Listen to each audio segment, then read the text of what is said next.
Darren Rovell from Collect here with the great Matt Hasselbeck. What's going on? How are you? How are you? Right before we went on the air there, you just said MRSA. Yeah, we were talking. Yeah, we were. Whatever it takes. It was all clean, not clean. By definition, not clean. I know. How are you? What are you doing these days? I'm doing great. I'm on the back end of a 2-year non-compete with ESPN, and so I've been coaching high school football, most recently in Nashville, Tennessee, with my brother, who's the head coach, who still works at ESPN.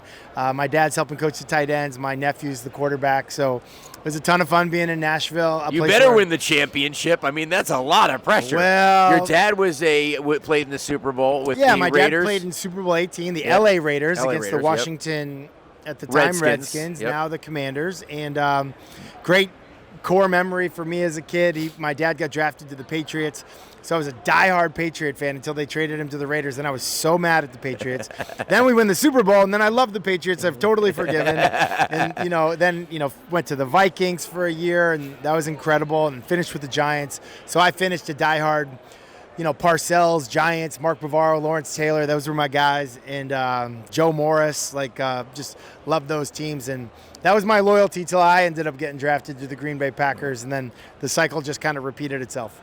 Phil McConkey deserves a mention as well. Heck yeah, and a little towel that he can wave. And I didn't mean to say little, but he did stand on the bench so everyone could see I drafted Lad McConkey in the 7th round, and man, he really helped me this year. But they're not related, right? What? No, they're not related. They're not related? They play exactly the same way, ironically. They're not related? I don't think they're related. Can we get a check on that? It's not father-son. I know that part. Oh, my God. I totally thought it was his son. I had that at the combine in my group, I think I said it. Well, because he looks exactly the same, right? And how many McConkeys, right? Yeah, white guy over the middle. Wow, that's crazy. Very judgy of you. Well, he is white. I didn't say sneaky. But you didn't say he hustles. No, I did not. No. I did not. Okay, so we are covering collectibles. That's what we do here. Oh, cool. And let me just say that, what's behind you, your man cave or whatever, is seriously maybe the most impressive back setup we've ever seen. The shelves are it's like you almost put the footballs there and then you built the shelf around it. How is it that impressive? Is that your work or someone else's? It's actually just our garbage. If it wasn't there, it'd be going to Goodwill. My wife has had it. She doesn't want memorabilia in the house. I shouldn't say it that way. Get the wife on line one. This is just a COVID thing. So when I played for the Seahawks and the Titans and the Colts and all these teams at the end of my career, stuff was just in boxes. And we didn't even know what stuff was. And so during COVID, everybody, we were looking for stuff to do. We took all of our memorabilia out. And I'm what am I going to even do with this? And we just kind of put it there. Who built it? That house was built by somebody else. It's a remodel for us. Seems impossible. I don't believe you. What's crazy about it, though, I don't even think about it. But, I've got, a Johnny Unitas autograph ball. I've got, a ball that, a Super Bowl memorabilia thing from my dad's Super Bowl. My own. But, the things that I'm most proud of in that background are probably the national championship trophies that my kids have earned. Yep. Nothing from me, I guess is what I'm trying to say. Right. It's really cool. I think you should your next career. I mean, obviously you're going to be a broadcaster again, but your next career should be building shelves for your broadcast colleagues. Because Adam Schefter needs some help. I mean, come on, for as many times he appears on air, there's only these books here and there, and your stuff was pretty impressive. It's the content. Right. It's what's that movie, Raiders of the Lost Ark? Yeah. The chalice that they were actually looking for is not the one that's all fancy. Right. It's when you go pick cologne, you don't want to buy cologne in a fancy bottle. You just want to get hey, our cologne's so good, we don't need a bottle. It's just a black bottle with a silver Unless top. It's the $5 cologne on the New York streets with the, that. Speaking of that, is that what you're rocking right now? Yeah, it's called street. Or is that just New Orleans I smell on you right now? It's called street cred. Okay. All right, the Beastquake, I understand that you own the ball. Yeah, so listen, this is a crazy story. Did you throw a block on that? Probably a block on the back. Yeah, so Beastquake ball, Mark's greatest run in NFL history, no doubt. He causes an earthquake in the run. Remarkable. We beat the defending world champs. They're on the road. We had a losing record, and we host them in the playoff. Crazy, right? Your last home game. My last home game, my penultimate game in Seattle, Pete Carroll's first year. And anyway, Marshawn wins does his little hold, on his whatever. So he drops the ball. So me and another wide receiver, Ben Obamano, we pick up the ball and we're like, we should save this ball. It's the greatest run in NFL history. We bring it over, give it to the equipment guys.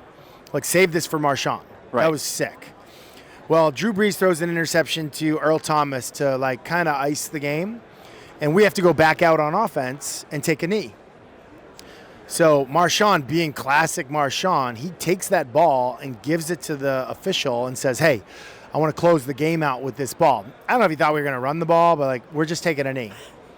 So whatever, we kneel the ball, like, once or twice, I forget. And Marshawn, kind of an introvert at the time, actually, I should say, introvert at the time, sprints into the locker room, doesn't want to talk to anybody post-game.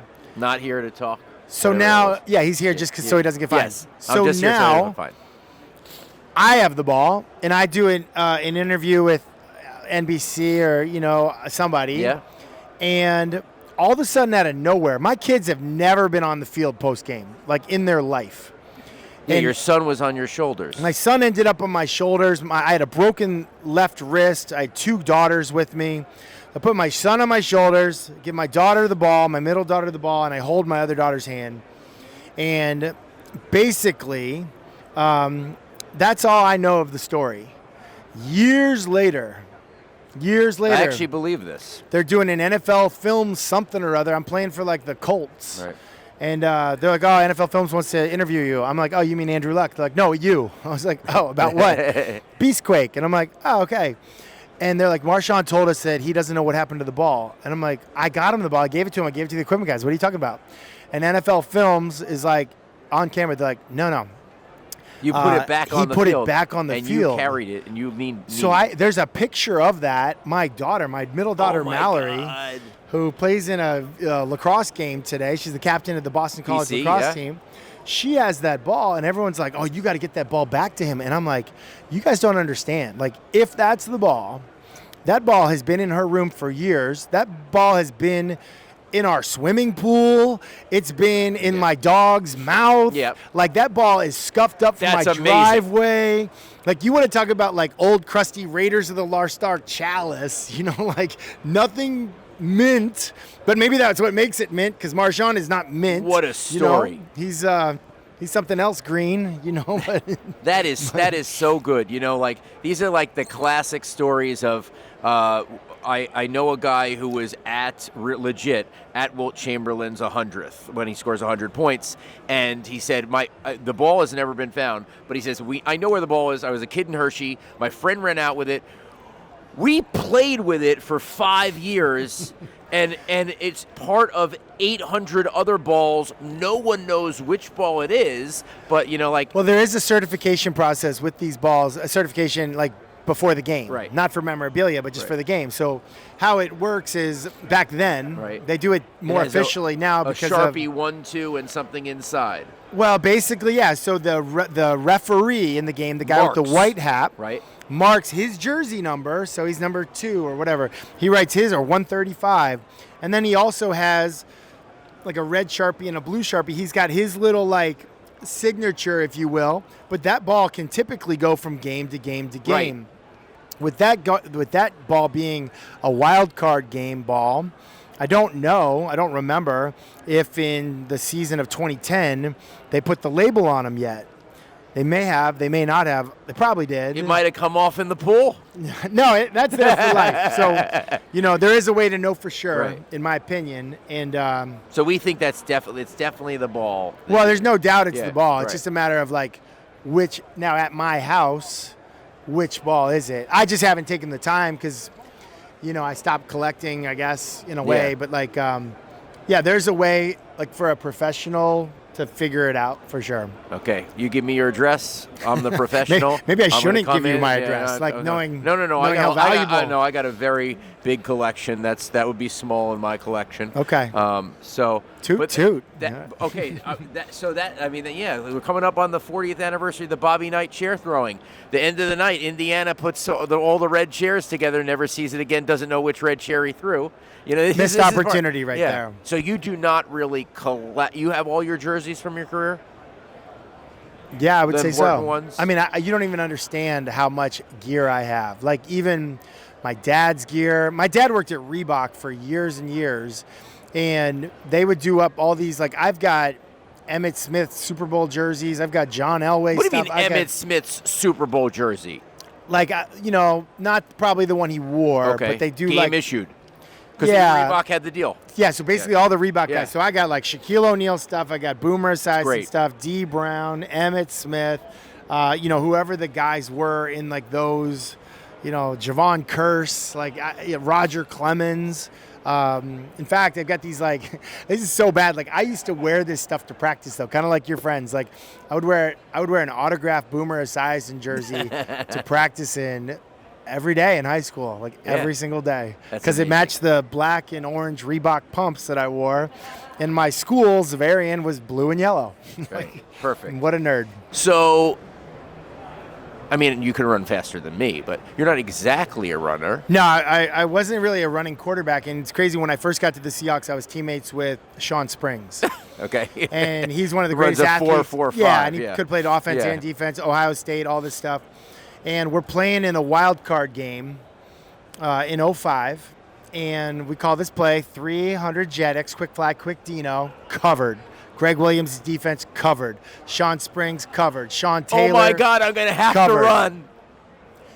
Sean Alexander got knocked out of the game. He was the MVP of the league that year. And I run it in. And to run it in, this is like Little Giants, okay? Yeah. Okay. I got to outrun Sean Springs. And like, if we did it 100 times, like he's going to get me 99. But maybe one time. Didn't you back in like this? No, I sprinted in and did like a really cool, I'm not that athletic, Pete Rose slide. And I see Sean Springs, I'm going to go, I better go. I see Sean Taylor, and I'm like, I really better go. You've seen what he can do in the Pro Bowl. And I go, and I slide, and I score. You got to get the ball, And I would never, ever, I would always do the same thing with the football, always. You're not a celebrating guy. But here's what happened. Before that play gets called, okay, we had a timeout at some point in that drive. The luxury suites are on the lower level. And I'm just TV timeout. I'm looking around, and I see this kid in the corner in a Sean Alexander jersey. He's got a 37. And I see this kid in the jersey, like in that corner or whatever. Like, I don't think anything of it. I'm just like, yeah, okay, whatever. Like, you could, back then, there's like only two jerseys you could buy. You could buy a 37 jersey or an 8 jersey. Yeah, like, that's all they sold. Yeah, you and him. Yeah. So whatever, I noticed. So I score. And the only time I've ever given a ball away after a touchdown, I walk over to that kid and I give him the ball. It's like this cool moment, whatever. So we're playing, I think it was the NFC Championship game against Carolina, and we're in a TV timeout down there in the red zone again. I'm sitting there, and I was like, I wonder if that kid's over there. He's rocking a number 8 jersey. You turned him. Yes. So I have no idea who the kid is. Let's find him. If you're out there, maybe. And you're now 33. Just let's try to get you. It was a cool moment, though. It was really cool. We talked to Mark Schlereth, and he was like, the greatest part about, anything that I could think of is just like my son and seeing my son's debut. And right now you got your son at UCLA, your daughter playing lacrosse at BC. Is it, when you are in your game, you're in your game, and it's you being a father and bringing them to the point where they're at a class of excellence. Is that better than anything you've done? It's like so nerve-wracking. Yeah. Like I wear like an Apple Watch. My heart rate goes nuts. The most nervous I've ever been for a sporting event in my life is my daughter. Annabelle, her freshman year, they're playing Syracuse in the national championship, and I was a basket case. Like, they showed me on TV during the game, and you're pacing. You never get more text messages than you do when you win a national championship. And so all of my text messages, and I'm just a dad, all of my text messages were, dude, I've never seen you look so nervous in your life. I was freaking out. Because you can't control it. I guess so. I mean, even when I played, I never really got nervous. I maybe just like a little bit, maybe a little bit of anxiousness until I took my first hit. Then I was good. But as a dad, you don't take that first hit. Like you're just a basket case the whole time. So, but it's so fun watching your kids and cheering them on and, all that kind of stuff. Matt Hasselbeck, what a pleasure. That was awesome. It. Thank you. Let's Good go, luck. and I'll come to your house. What do we got here? We got some fun stuff. I'm going to check it out on my way out. Yeah, we got some fun stuff here. I'll show you some cool collectibles. Cool.